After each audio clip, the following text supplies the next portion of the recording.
Okay, lenses. I'm going to assume that you've either just bought yourself a DSLR or you're about to buy a DSLR. Now, if you're on the latter and you're about to buy one, I would recommend that you buy one just body only for now. The reason for that is that most entry-level DSLRs come with a kit lens, which generally isn't the best quality. It's like a starter lens for most people. And what I've found is that I've only ever bought one with one camera, and that was a 20D a few years ago. And it really wasn't very good. It was very light, very plasticky. In fact, the back was made of plastic, whereas a lot of these lenses, or all of these, they have a metal bayonet mount. It was poorly made, and the quality from the images wasn't that good. And that's a really good point, because I've had a lot of emails from people saying that I just can't get the quality from my camera that that I've just bought, and I'm a bit disappointed with the quality of it. And 9 times out of 10, it's nothing wrong with the camera. There's nothing wrong with the camera or the way they're taking the photos. It's just the quality of the glass that they've got in front of the camera, and that makes a big difference, believe me. I'm always telling people the cameras come and go. They come and go over the years. You'll upgrade, you'll change, you'll maybe change brands. But if you've got a good set of lenses, they should last you for years and years. So my advice for now is to maybe just get hold of a camera body, and then look around and do some shopping around for a decent lens. Now, we've got a fair selection here that I'm just going to explain what I use these for and when they're used, and really what the ins and outs of each lens are, because really there's no one lens that fits all. If you've got a lens that goes from 17mm super wide angle right up to 400mm super telephoto, I can guarantee the quality is not going to be that good unless you're watching this in 2050 and the years have gone by and they've managed to get the quality sorted. But for now, I know that those extended zooms aren't the best quality you're going to get. Now, when we talk about lenses, we talk about quality. Now, let me just take a few bits off this one. You may have heard the term walk-around lens for a camera, and it's basically what that means is it's a lens that would do you well for just walking around, whether you're walking around town, on holiday, just taking snapshots of your family, that kind of thing. And I don't know if you know this, but whereas lenses are concerned, if you hear the 50mm lens of a 50mm lens, that's approximately what your eyes see. So a 50mm lens on your camera will take photos the same field of view as what you see with your eyes. If you go the other way to maybe 24mm or 16mm, then you're looking at a wide angle lens where you actually get more of the photo in.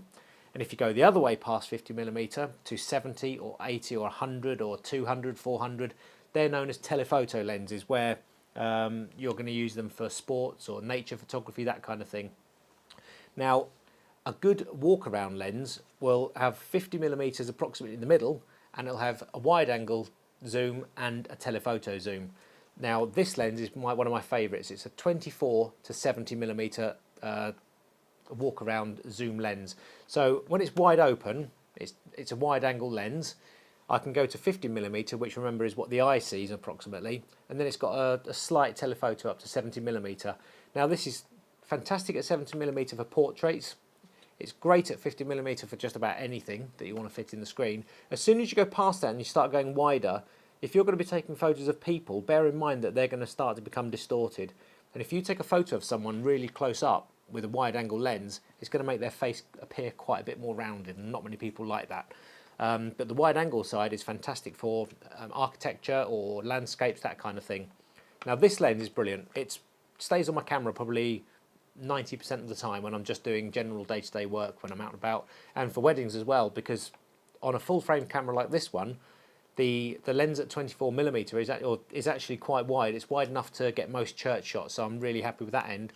And the zoom end at 70mm is quite good for doing portraits, headshots, that kind of thing. So that lens itself is absolutely brilliant, and I use that quite a lot of the time, as I've just said. If you buy just one lens, and if you just buy the body, camera body, and you just buy one lens to go with it, I totally recommend that you get yourself a 50mm lens. These kind of went out of fashion for a few years. It was the first lens I ever got with my camera back in 1979, and it's basically, it's just a perfect lens, and I'll explain why. If you get a good quality one like this one, this is a Canon lens, but Nikon also do them, obviously.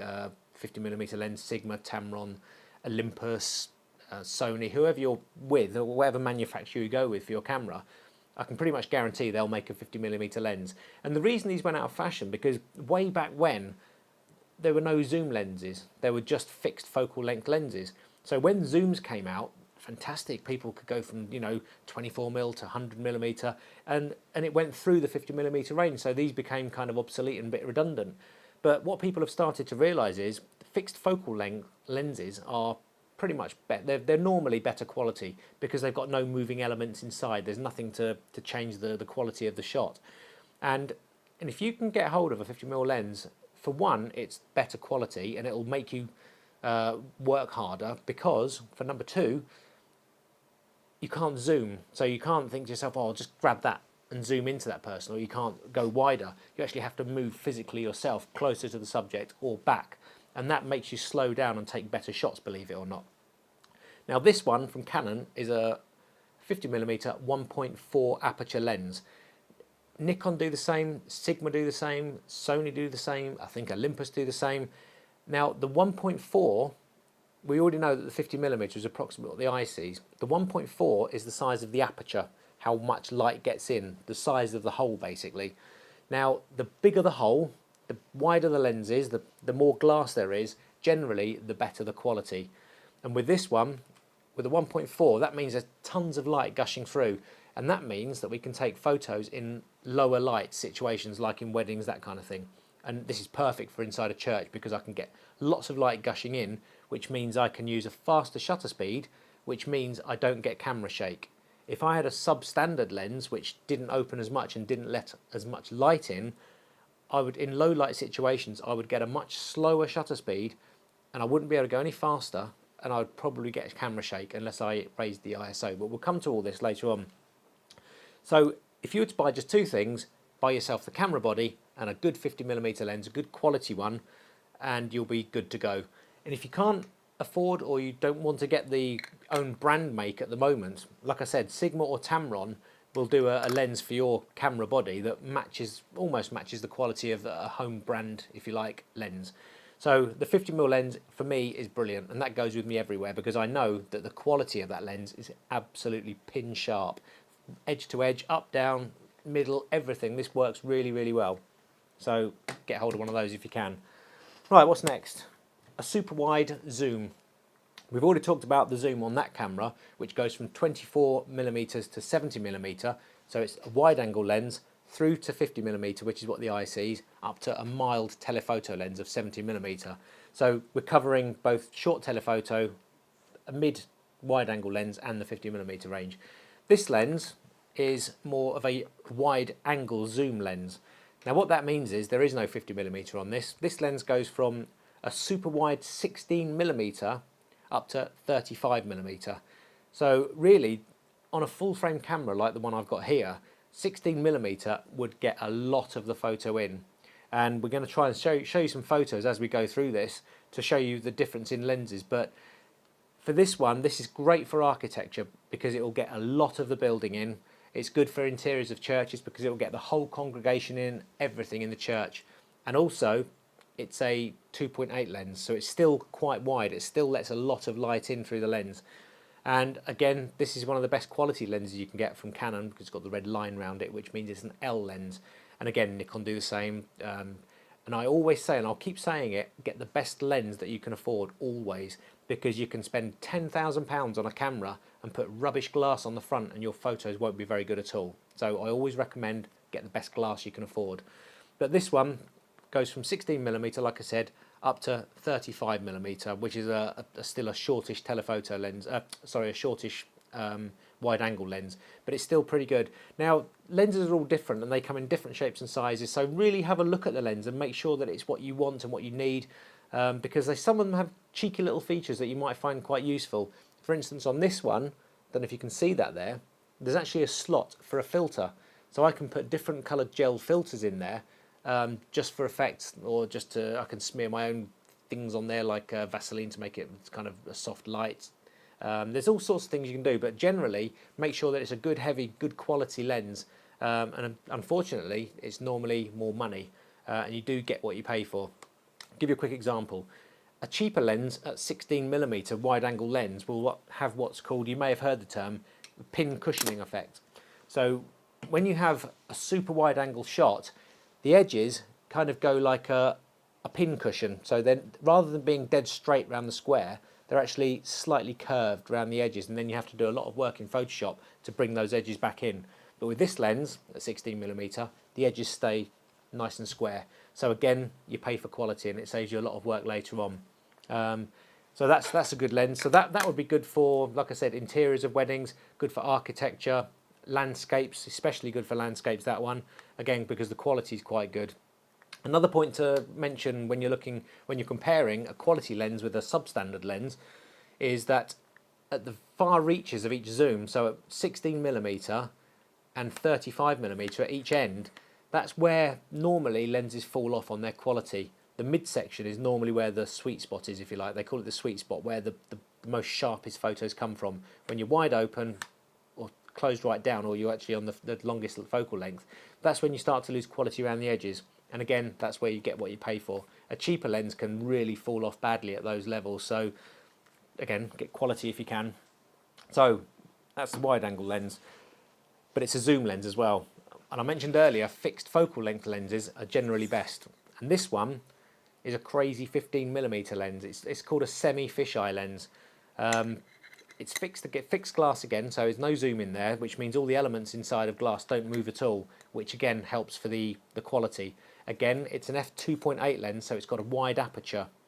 So a lot of light comes in through that, so I can take photos in relatively dark situations and still get a good shutter speed. And again, we'll come to all this and why that's actually quite good later on. And again, you can see it's metal, it's solid, good construction. If a lens feels heavy and it looks good, the chances are it's a good quality one.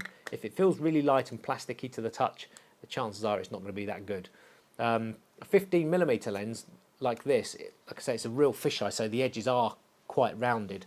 This is good for your kind of wacky shots. If I was doing photos of skateboarders, I could get really close and their skateboard would be all distorted. I'd get all of them in the shot, so they'd have a really small head, big skateboard, and it would look kind of quite different, quite freaky. And some people like that effect, and it looks really kind of special for a specialist kind of photography. But I'll show you some photos from that, and you'll see why that's such a kind of cool lens. But I don't use it that often because it is quite specialist. Moving on, we've gone from a 16mm super wide angle lens to 35mm lens.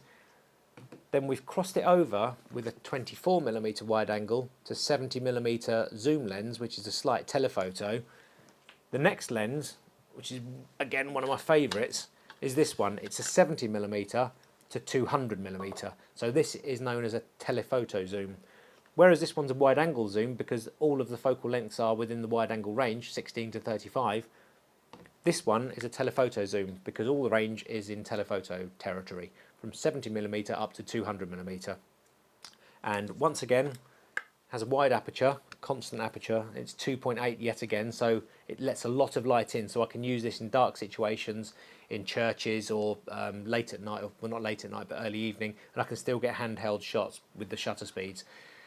Now this lens is very heavy. This is why you have a tripod mount here. The tripod, if you were to put this on the camera at the back and have the tripod mount going into the camera, it would put a lot of stress on the lens connection itself.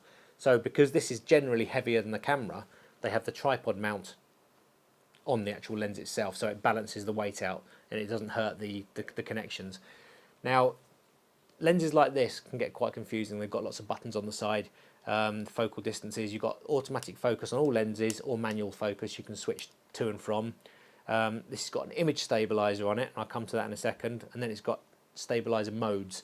Now, the stabilizer basically means that if I'm using a fairly slow shutter speed, and chances are I'm going to get camera shake, the image stabilizer, you've probably heard of it in video cameras and things like that, even if I move slightly, the image will stay still, so I can take kind of good handheld shots at low shutter speeds without worrying about camera shake, that kind of thing. Any lens over 50mm is worth looking to see if it's got image stabilization, because again it gives you a couple of extra stops of shutter speed to allow for low light photography, so it's quite good. But again, you're going to pay a lot of money for this kind of lens because you've got some seriously good glass on front of it there. Now, what else about this lens? I use this lens for my stealth shots or reportage shots at weddings. So if I'm trying to get some shots that are, I don't want people to see me taking photos of, more natural shots, then I can stand way back and take photos with the longest end at 200mm. Remember, 200mm, 50mm is what the eye sees, so 200mm is 4 times that approximately. So I can zoom in on people and snapshot them without them really knowing what I'm doing. And I get some great candid shots that way, it's great. I also use it for sports, not for your wild sports where the people are miles away, but this is quite good for your relatively close-up sports. And also for nature photography, but again, not your ultra wild nature where the thing's miles away, because this just wouldn't reach that far. But this is good for your general kind of everyday nature photography. But it's a good lens, it's fantastically pin sharp. Again, it's good quality, and if you don't want to go for Canon, Nikon or Olympus, Sigma and Tamron and companies like that who make generic third-party lenses, they make the same sort of lens, but sometimes about half the price. So that's a good lens for, like I say, sports, weddings, reportage stuff, that kind of thing. One thing I'm going to mention while I'm on this is a lens hood that goes on the front of the lens, and it just clips on and stays on like that. Now, some people have asked why we use these and what they're good for. For one, you can see straight away that it stops light coming into the lens and ruining a photo.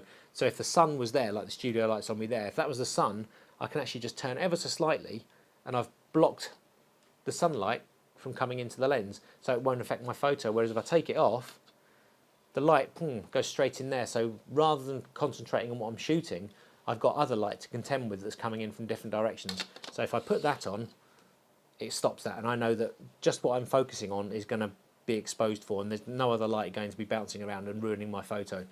Also, it's good for if you ever drop a lens. This is the first point of impact. It's only made of plastic. You can buy them really cheap as extras, and if you do drop it and you're lucky enough for it to fall that way, then it's going to land on that first, and that will take most of the impact. And I know that for a fact because I've actually dropped one myself. In fact, my wife did it, and this took the impact. There was a very slight dent on the lens, but it was dropped from 1 metre high onto a marble floor in Spain, and as I said, this took the impact, and there was just a slight scratch on the outside of the lens, and the camera was fine, the lens was fine, and it was all because I had this on, so I was quite fortunate with that.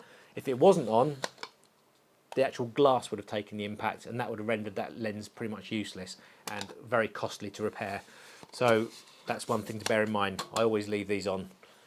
And lastly, what we've got here is more of a specialised lens, and I'm going to explain the difference in a minute and why this is kind of important as a specialised lens. This is a Sigma lens. It's not a Canon lens, it's not a Nikon lens, it's not an Olympus lens, it's a third-party generic lens, and again it's 2.8. All my lenses are f2.8 or wider, so I know I'm always going to get good light coming in. But this one is a 105mm macro lens. Now what macro is, if you don't know already, it allows me to go super close up on things like insects or details of watches or anything like that. I can get in one-on-one, super close.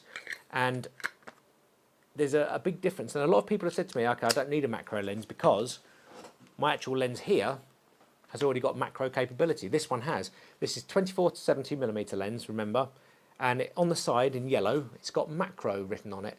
Now, that basically means, and on this one, it will go to 0.38 of a metre or 1.3 feet close. So probably the best way for me to show you that is use the video on here on the Canon 5D Mark II, and I'll show you the difference between a macro facility on a generic lens like this one as opposed to a specialist lens on this one. So if I just set this up to video, and I'll show you the difference. So first of all, what we're going to do, I'm going to set this to 70mm because it's as close as I can get to 105mm here, and I'm just going to film something to show you how close I can get with this lens, and then see how close I can go with a specialised macro lens. So here we go. So I don't know if you're seeing this, but let's start filming, and we're going to go in super close here, see how close we can get. And I'm focusing on the Sigma lens cap there. So have a look, and there we go. I think we're just about there. Okay, that's about the closest I can go on the macro setting with the Canon 24 to 70mm lens. So it's not a proper macro lens, it's just a basic 24 to 70mm zoom, but it has a macro feature. So that's about the closest I can go at 70mm. If I zoom out to 35mm, I may get a bit closer, I may not. No, not at all. Let's go to 50mm. I can't really get that super close, even though it's quite good, it's quite handy, that's not too bad.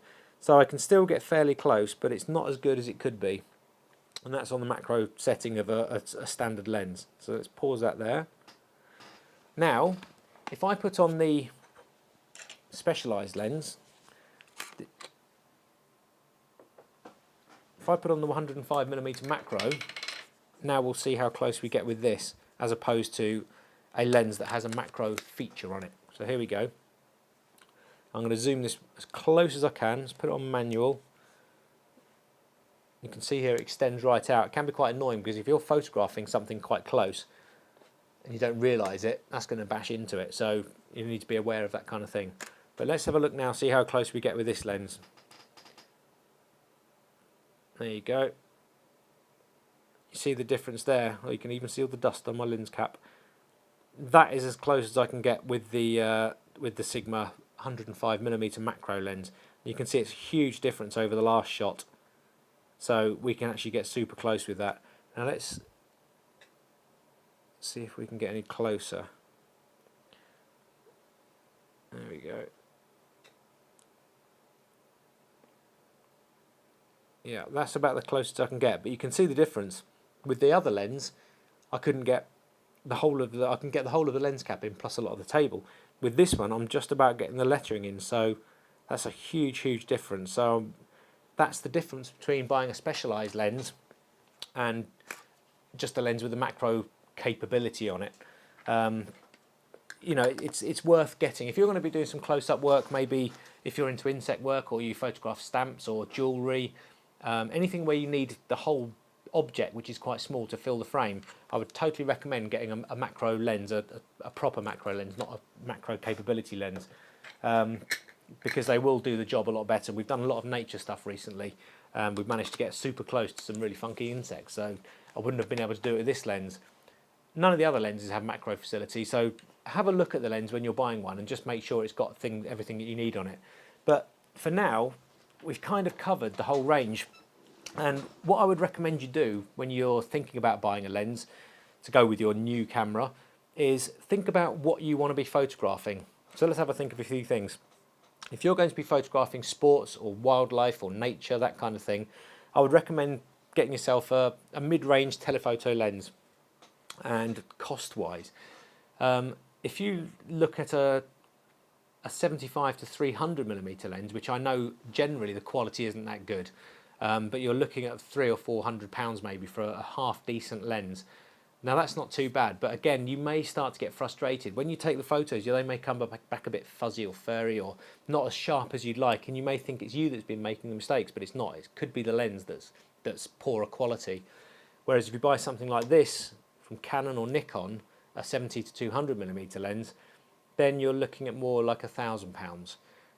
So again, you're paying for quality, but I can guarantee that your photos will come back tack sharp and you'll be very happy with them, and it will complement your camera a lot better than a substandard lens would.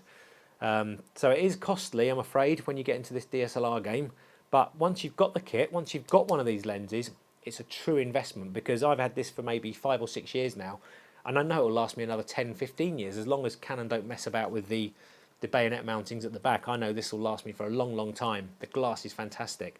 So once you've got yourself a set of lenses that cover everything you need, you can just keep upgrading your camera to plonk on the back of them. The lenses are going to stay that quality. They're great. So as long as you look after them, they will stay really good quality. And also, when you're paying for good quality lenses, you get a lot more for it. This is fairly waterproof. It's got rubber mounting at the back, which seals the camera tight, so water won't be able to get into the camera that way. And everything else around it is sealed, weather tight and dust proof. So again, you're paying for quality, and it's worth that extra money. So if you're doing sports and nature, get yourself a kind of half decent telephoto from 70 to 200, that kind of thing.